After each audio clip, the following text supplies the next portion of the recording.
보셨습니까? 저는 이제 어제까지 해서 네. 대강의 답은 나온 것 같아요. 아, 답이 나왔다. 제 마음속에는 답이 그려져요. 100% 어떤 증거를 가지고 확신은 알 수 없지만 한 90% 정도 추정은 되는 상황입니다. 의원님께서 전직 검사십니다. 사건이 거의 다 이제 된 거예요. 예. 네. 이제 일단 결론부터 얘기를 네, 하면 예. 제가 제 마음속에 그리는 얼개는 이런 겁니다.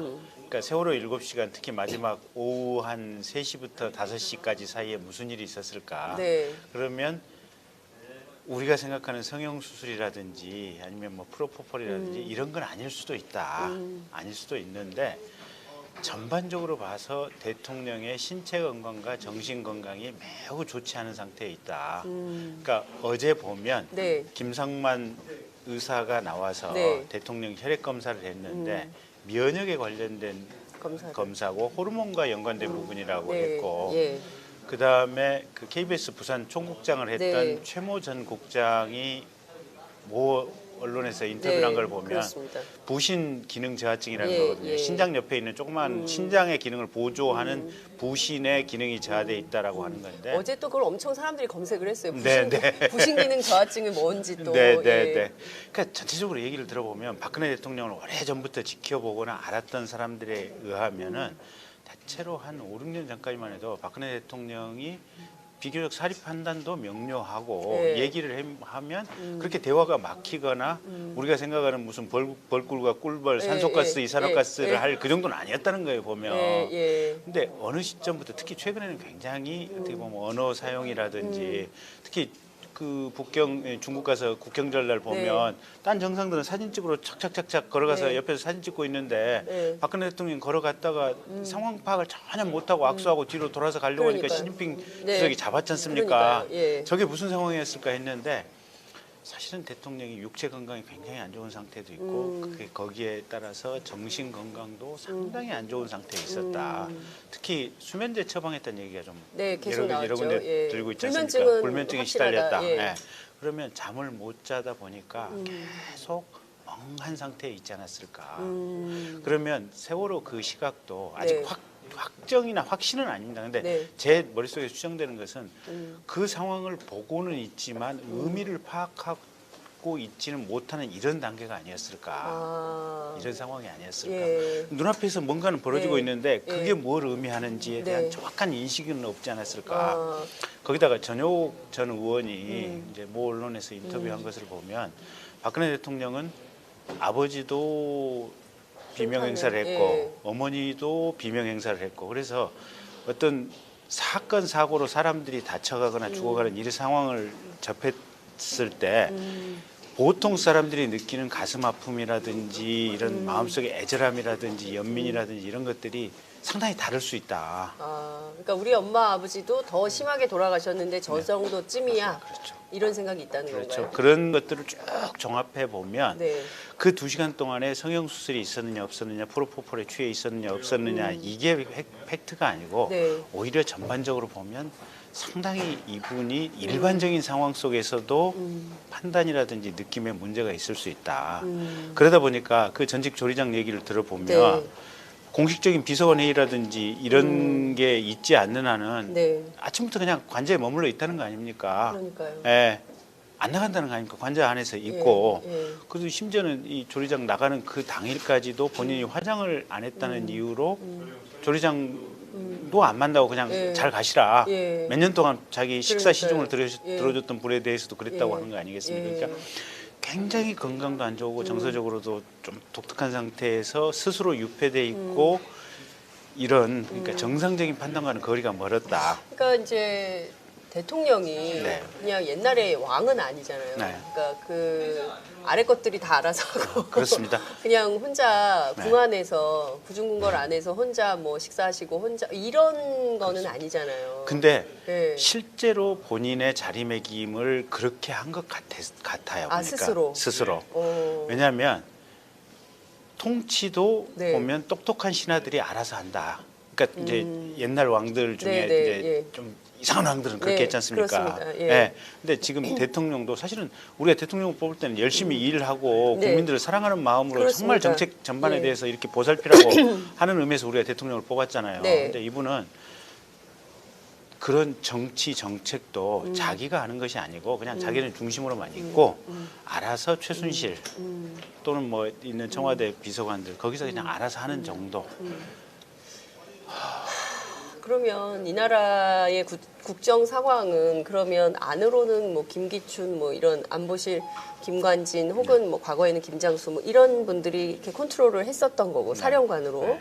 대통령은 그냥 니들이 알아서 해. 그리고 어쨌든 나는 그냥 고고하게 존재만 할 터이니 그 정말 궁왕의 여왕으로 존재할 터이니 나한테 복잡한 거 가지고 오지 마. 그다음에 내가 책임질 만한 것은 절대 끌어들이지 마. 그러니까 보면 저희 그 과거에 김관진 그 국가안보실장이 네. 청와대는 재난 안전의 컨트롤 타워가 아니라고 했잖아요. 그렇습니다. 예, 깜짝 놀랐죠. 뭐 많은 국민들이. 그게 생각하기 어려운 관념 아닙니까? 네. 근데 저는 그게 김관진의 입에서 나왔다기보다는 대통령의 생각을 사후적으로 전달받아서 김관진의 입을 빌어서 얘기를 했다고 생각이 들어요. 뭐냐면 힘들고 붓고 책임이 질 만한 것은 청와대로 가지고 오지 마. 대통령 내 신변으로 가지고 오지 마. 밑에서 알아서 하는 거야. 그런 인식이라면 이게 지금 우리 국민들이 그동안 그 원칙과 신뢰의 정치인의 이미지로 그리고 국가와 결혼했다고 하니까 오로지 국민만을 위해서 봉사할 거라고 믿고 그 수많은 사람들이 그러니까 표를 줬는데 국민만을 위해서 봉사한다는 것은 뭐냐면 이 양반은 이쁜 얼굴로 나와가지고 화사한 표정을 가지고 몇 마디 딱 해서 국민들에게 그냥 나는 존재한다. 나는 상징으로서 존재한다. 이 정도 의미만 던지는 것이 국가와 결혼했다고 생각을 하는 것 같아.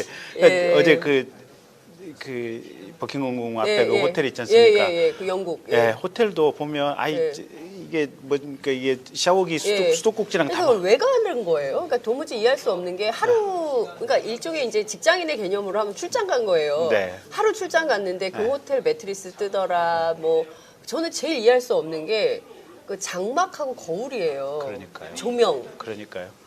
그러니까 거기도 네. 그 데리고 간 게 네. 어쨌든 미용사 분장사는 반드시 현지에 데리고 갔다는 거 네. 아니겠습니까? 요새도 들어간대요. 네. 그 분장사하고 네. 저기 헤어 디자이너는. 네. 네. 그리고 얼굴에 이렇게 파란 먹는 네, 것은 먹는 거. 세월하고 파란 먹는 것은 청와대 안에서 금기라는 거 아니겠습니까? 그만큼 성형 수술이 빈번하게 있었고 성형과 관련된 시술이 빈번하게 있었고 네. 그 점에 대해서는 청와대 의료진을 포함해서 어제 의료진들 다 거짓말했다고 봐요. 다 알고 있었는데 일부러 모른 척한 거예요. 그게 보면. 그럼 전부 위증죄로 고발을 그렇죠. 해야 되는 거 아니에요? 네. 네. 근데 어쨌든 상황은 본인은 화사한 이 얼굴을 가지고 어디 와서 이렇게 프롬프터에 써 있는 내용 그냥 근엄하게 몇 마디 읽고 돌아감으로써 그냥 자기 역할을 다 했다라고 생각하는 거예요. 보면 나는 그냥 그 국가의 중심으로만 존재한다. 네. 정말 우리 국민들 입장에서 보면 충격적인 얘기들이 많이 나오는데요. 그러니까 중요한 포인트는 어제 이제 이병석 전 주치의는 정신적으로 문제가 없어 보인다 이렇게 네. 주장은 했습니다. 네. 그렇지만 어제 나온 증언들을 종합해 보면 대통령이 최소한 일주일에 3번 이상 주사를 네. 맞았다는 거예요. 네. 그죠? 그러니까 이게 이게 건강에 일단 첫째 육체 건강에 안 네. 좋으니까 네. 그렇게라도 연명을 하는 거예요. 보면. 주사를 맞아야 좀 예, 자기가 건강해진다. 예, 그다음에 그러니까 부신 기능 저하증이 맞는 것 같아요. 보면 그러면 이 부신 기능도 저하됐지 저녁에 네. 잠도 못 자지 이런 상태고 거기다가 밖으로 나가서 이렇게 보면 구체적인 정책 얘기를 하면 자기가 할 말이 없는 거예요. 할 실력도 안 되고 스스로는 어느 정도 그것도 인식을 하고 있고 그러니까 밖으로 나가서 할 얘기를 할 자신은 없고 그러다 보니까 안에 유폐돼 있고 그러면서 이 얼굴 표정은 이쁘게 해서 사람들 앞에서 나타나야 되니까 결국은 주사를 계속해서 맞는 거예요. 그다음에 성형을 계속해서 하는 거고. 그러니까 일종의 무슨 연기자처럼 그렇게 뭐 자기가 자리매임을 할 네. 수 있는 게 딱 그 부분이다라고 생각을 하는 거예요. 그게 나의 역할이 다다. 그렇죠. 그러면 구체적인 뭐 장관을 구하고 수석을 구하고 이런 부분들은 전부 최순실을 통해서 예, 이렇게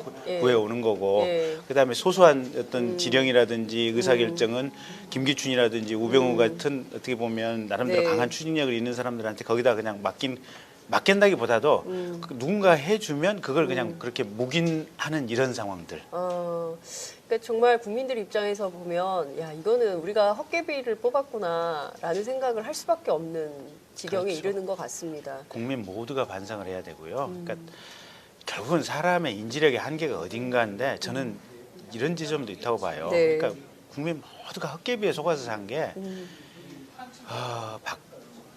우리 김대중 대통령께서도 언젠가 이런 말씀을 하셨어요. 박근혜 씨가 대통령이 한번 돼서 네. 동서화합에 균열된 대한민국의 동서화합을 마지막으로 방점을 찍는 역할을 했으면 좋겠다. 지금 까놓고 보면 얼마나 턱없는 생각입니까? 근데 심지어는 그 공부를 열심히 하고 사무를 치열하게 이렇게 바라봤던 김대중 대통령마저도 그런 헛개비 같은 환상을 가지고 있었어요. 그러니까 일반 보통 민초들이 어떻겠습니까? 당연하죠.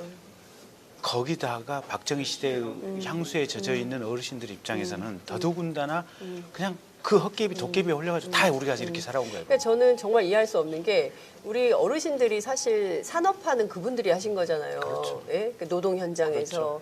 또 베트남 전쟁에 끌려가고 또 저기 독일 광부로 간호사로 다 다녀오신 그분들이 바로 산업역군인데 이게 바로 무슨 박정희 대통령 덕에 우리가 먹고 사는 것처럼 인식하는 분들이 여전히 있더라고요. 그러니까 이번에 봤더니 이제 더불어민주당 안민석 의원이 그 독일에 가서 정유라 씨의 행적도 파헤쳤지만 또 다른 측면에서는 박정희 전 대통령의 재산 내역도 이번에 독일 검찰이 추적을 하고 있다는 겁니다. 그러니까 이게 그 1970년대 유신 통치부터 지금까지 있었던 이른바 박정희의 유산 그렇죠. 이런 것들이 아직도 차명으로 혹은 페이퍼 컴퍼니 형태로 최순실 씨, 그러니까 일종의 최 씨 일가가 재산 관리를 하면서 이렇게 결탁해온 관계가 아니었냐. 그렇죠. 네? 그러니까 박근혜 지금 대통령은 보면 최태민 또 그 따님들이 뭐랄까 그냥 그 자신들의 도구를 하나 키워온 거예요. 보면 도구를. 그래서 이 훌륭한 도구를 자신들의 치부, 자신들의 어떻게 보면 사회적 영향력 유지를 위해서 절대로 놓칠 수 없는 끝끝내 자기들 품 안에 안고 가야 되는 그래서 그냥 어떻게 보면 이 박근혜 대통령에게는 몸종처럼 이렇게 해온 거 아니에요? 보면. 그래서 박근혜 대통령이 그런 말을 한 것 같아요. 최순실 씨가 나한테 눈도 제대로 못 떴다. 그렇죠. 내 앞에서 네네. 눈도 똑바로 못 떴다. 그런 얘기가 그래서 나온 거군요. 이런 건 아닐 수도 있다. 아닐 수도 있는데 전반적으로 봐서 대통령의 신체 건강과 정신 건강이 매우 좋지 않은 상태에 있다. 그러니까 어제 보면 김상만 의사가 나와서 대통령 혈액 검사를 했는데 면역에 관련된 검사고 호르몬과 연관된 부분이라고 했고 그 다음에 그 KBS 부산 총국장을 했던 최모 전 국장이 언론에서 인터뷰를 한 걸 보면 그렇습니다. 부신 기능 저하증이라는 거거든요. 신장 옆에 있는 조그만 신장의 기능을 보조하는 부신의 기능이 저하돼 있다라고 하는 건데 어제 또 그걸 엄청 사람들이 검색했을까 이런 상황이 아니었을까. 눈앞에서 뭔가는 벌어지고 있는데 그게 뭘 의미하는지에 대한 정확한 인식은 없지 않았을까. 거기다가 전효옥 전 의원이 이제 모 언론에서 인터뷰한 것을 보면 박근혜 대통령은 아버지도 비명 행사를 했고 어머니도 비명 행사를 했고 그래서 어떤 사건 사고로 사람들이 다쳐가거나 죽어가는 이런 상황을 접했을 때 보통 사람들이 느끼는 가슴 아픔이라든지 이런 마음속의 애절함이라든지 연민이라든지 이런 것들이 상당히 다를 수 있다. 그러니까 우리 엄마 아버지도 더 심하게 돌아가셨는데 저 정도쯤 저는 이제 어제까지 해서 대강의 답은 나온 것 같아요. 답이 나왔다. 제 마음속에는 답이 그려져요. 100% 어떤 증거를 가지고 확신을 할 수 없지만 한 90% 정도 추정은 되는 상황입니다. 의원님께서 전직 검사십니다. 사건이 거의 다 이제 된 거예요. 네. 이제 일단 결론부터 얘기를 하면 제가 제 마음속에 그리는 얼개는 이런 겁니다. 그러니까 세월호 7시간 특히 마지막 오후 한 3시부터 5시까지 사이에 무슨 일이 있었을까? 그러면 우리가 생각하는 성형수술이라든지 아니면 뭐 프로포폴 파악을 전혀 못하고 악수하고 뒤로 돌아서 가려고 하니까 시진핑 주석이 잡았지 않습니까? 저게 무슨 상황이었을까 했는데 사실은 대통령이 육체 건강이 굉장히 안 좋은 상태도 있고 그게 거기에 따라서 정신 건강도 상당히 안 좋은 상태에 있었다.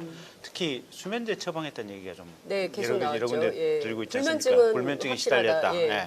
그러면 잠을 못 자다 보니까 계속 멍한 상태에 있지 않았을까. 그러면 세월호 그 시각도 아직 네. 확정이나 확신은 아닙니다. 근데 네. 제 머릿속에 추정되는 것은 그 상황을 보고는 있지만 의미를 파악하고 있지는 못하는 이런 단계가 아니었어요. 그랬어요. 네, 네. 부신 기능 저하증이 뭔지 또. 네, 네, 예. 네. 그러니까 전체적으로 얘기를 들어보면 박근혜 대통령을 오래전부터 지켜보거나 알았던 사람들에 의하면은 대체로 한 5, 6년 전까지만 해도 박근혜 대통령이 비교적 사리 판단도 명료하고 네. 얘기를 하면 그렇게 대화가 막히거나 우리가 생각하는 무슨 벌꿀과 꿀벌, 예, 산소가스, 예, 이산화가스를 예. 할 그 정도는 아니었다는 거예요 보면. 예, 예. 근데 어느 시점부터 특히 최근에는 굉장히 어떻게 보면 언어 사용이라든지 특히 그 중국 가서 국경절날 보면 딴 정상들은 사진 찍으러 착착착착 걸어가서 네. 옆에서 사진 찍고 있는데 네. 박근혜 대통령 걸어갔다가 상황